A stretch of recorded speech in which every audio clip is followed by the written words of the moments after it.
Okay, we just finished chapter 9, and do you remember what happened there? Edmund found the Wicked Witch's house, and he told her all about what was happening, and then so she is jumping in her sled and heading to the beaver dam immediately to catch the other 3 children, isn't she? Okay, chapter 10, the spell begins to break. Now we must go back to Mr. and Mrs. Beaver and the 3 other children.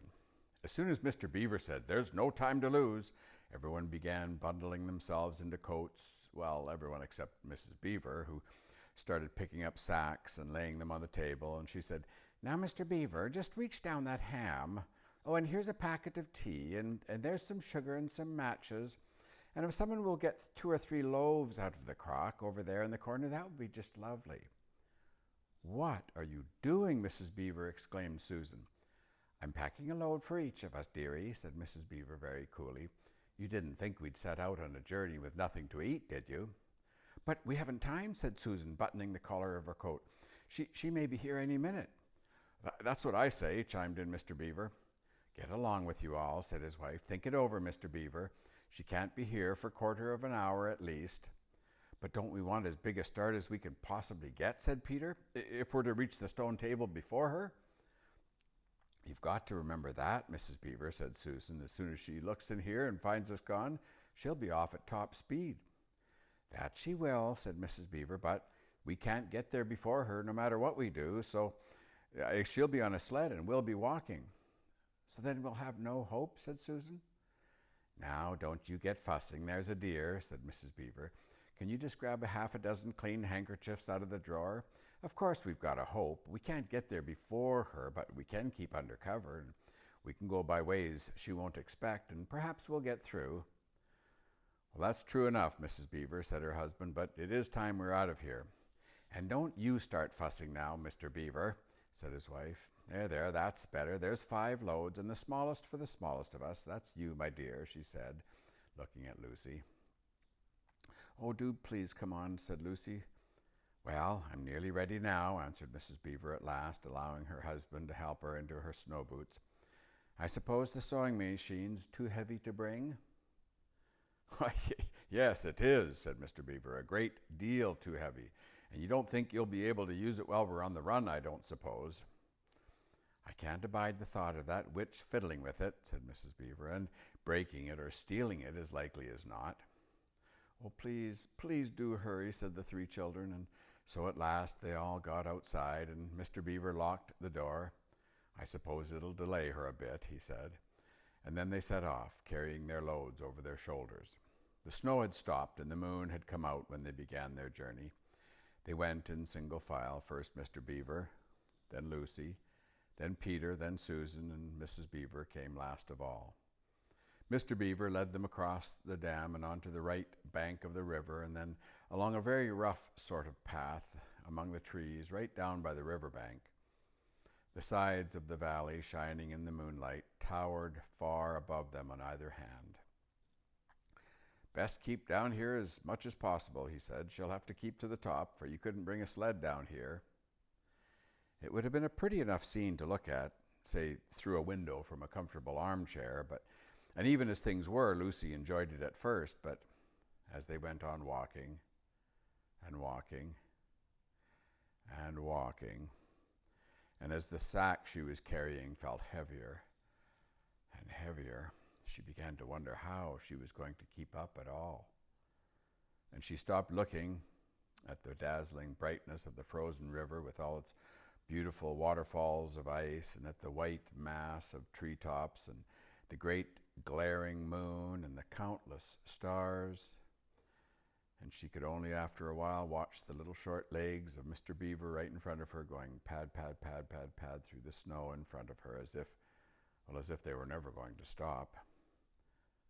Then the moon disappeared, and the snow began to fall again, and at last Lucy was so tired that she was almost asleep and walking at the same time, when suddenly she found that Mr. Beaver had turned away from the riverbank to the right and was leading them steeply uphill into the very thickest bushes. And then as she came fully awake, she found that Mr. Beaver was just vanishing into a little hole in the ground. in the bank there, which had been almost hidden under the bushes until you were quite on top of it. In fact, by the time she realized what was happening, only his short, fat tail was showing. Lucy immediately stooped down and crawled in after him. Then she heard noises of scrambling and pushing and puffing and panting behind her, and in a moment all 5 of them were inside. "Wherever is this?" said Peter's voice, sounding tired and pale in the darkness. I hope you know what I mean by a voice sounding pale. "It's an old hiding place for beavers in bad times," said Mr. Beaver, "and it's a great secret. It's not much of a place, but we must get a few hours' sleep." "Well, if you hadn't been in all such a plaguey fuss when we were starting, I'd have brought some pillows," said Mrs. Beaver. Now, it wasn't nearly such a nice cave as Mr. Tumnus's, Lucy thought, just a hole in the ground, but it was dry and earthy. It was very small, so that when they all lay down, they were all a bundle of clothes together, and what with that and being warmed up by their long walk, they were really rather snug. If only the floor of the cave had been a little smoother, she thought. Then Mrs. Beaver handed round in the dark a little flask out of which everyone drank something. It made one cough and splutter a little and stung your throat, but it also made you feel deliciously warm after you'd swallowed it, and then everyone went straight to sleep. It seemed to Lucy only the next minute, though really it was hours and hours later, when she woke up feeling a little cold and dreadfully stiff and thinking how she would love a hot bath. Then she felt a long set of whiskers tickling her cheek, and she saw the cold daylight coming in through the mouth of the cave. But immediately after that, she was very wide awake indeed, and so was everyone else. In fact, they were all sitting up with their mouths and eyes wide open, listening to a sound which was the very sound they'd all been thinking of and sometimes imagining they heard during their walk last night. It was the sound of jingling bells. Mr. Beaver was out of the cave like a flash the moment he heard it. Now, perhaps you think, as Lucy thought for a moment, that this was a very silly thing to do, but it was really a very sensible thing. He knew that he could scramble to the top of the bank among the bushes and brambles without being seen, and he wanted above all things to see which way the witch's sled went. The others all sat in the cave waiting and wondering. They waited nearly 5 minutes when they heard something that frightened them very much. They heard voices. "Oh," thought Lucy, "he's been seen. She's caught him." So great was their surprise when a little later they heard Mr. Beaver calling out to them just outside the cave. "It's all right," he was shouting. "Come out, Mrs. Beaver. Come out, sons and daughters of Adam. It's all right. It isn't her." Now, this was bad grammar, of course, but that is how beavers talk when they are excited. I mean, in Narnia, that's how they talk. In our world, they don't usually talk at all, do they? So Mrs. Beaver and the children came bundling out of the cave, all blinking in the daylight and with earth all over them. And they were looking very frosty and unbrushed and uncombed and with sleep in their eyes. "Come on," cried Mr. Beaver, who was almost dancing with delight. "Come and see. This is a nasty knock for the witch. It looks as if her power is already crumbling." "What do you mean, Mr. Beaver?" panted Peter as they all scrambled up the steep bank of the valley together. "Didn't I tell you," answered Mr. Beaver, "that she had made it always winter and never Christmas? Didn't I tell you? Well, just come and see this." And then they were all up at the top, and they did see. It was a sled. It was reindeer with bells on their harnesses. But these reindeer were far bigger than the witch's reindeer, and they were not white, but brown.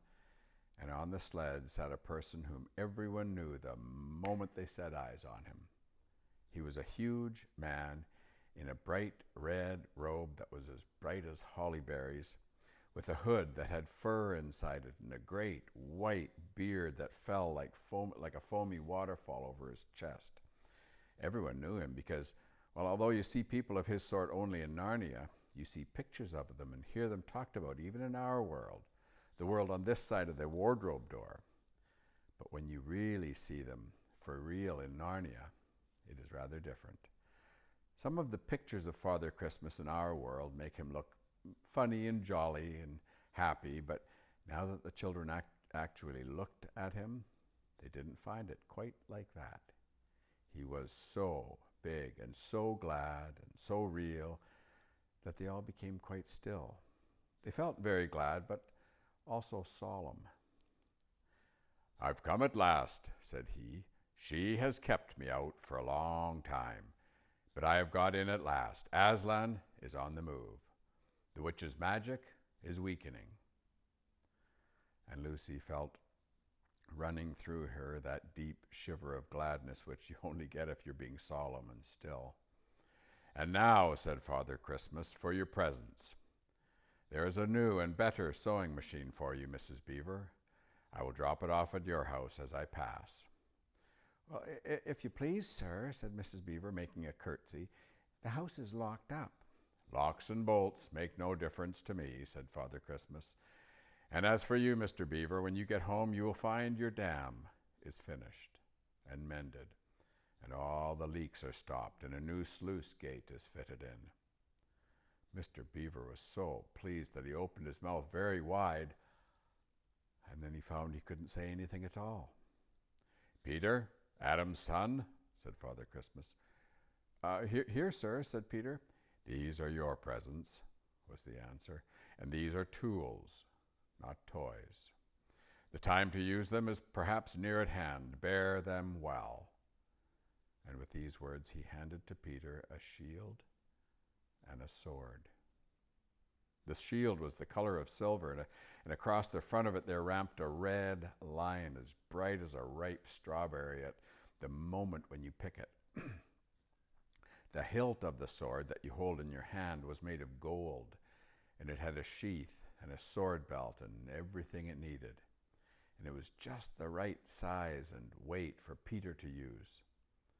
Peter was silent and solemn as he received these gifts, for he felt they were a serious kind of present. "Susan, Eve's daughter," said Father Christmas, "these are for you." And he handed her a bow and a quiver full of arrows and a little ivory horn. "You must use the bow only in great need," he said, "for I do not mean you to fight in the battle. It does not easily miss. And when you put this horn to your lips and blow it, then wherever you are, I think help of some kind will come to you. Last of all," he said, "Lucy, Eve's daughter," and Lucy came forward. He gave her a little bottle of what looked like glass, but people said afterwards that it was made of diamond. And he gave her a small dagger. "In this bottle," he said, "there is a cordial made of juice of one of the fire flowers that grow in the mountains of the sun. If you or any of your friends is hurt, a few drops of this will restore them. And the dagger is to defend yourself at great need, for you also are not to be in the battle."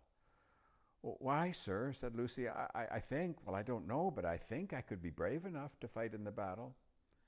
"That is not the point," he said, "but battles are ugly when women fight. And now," here he suddenly looked less grave, "here is something for the moment for you all." And he brought out, I suppose from the big bag at his back, but nobody really quite saw him do it, a large tray containing 5 cups and saucers, a bowl of lump sugar, a jug of cream, and a great big teapot, all sizzling and piping hot.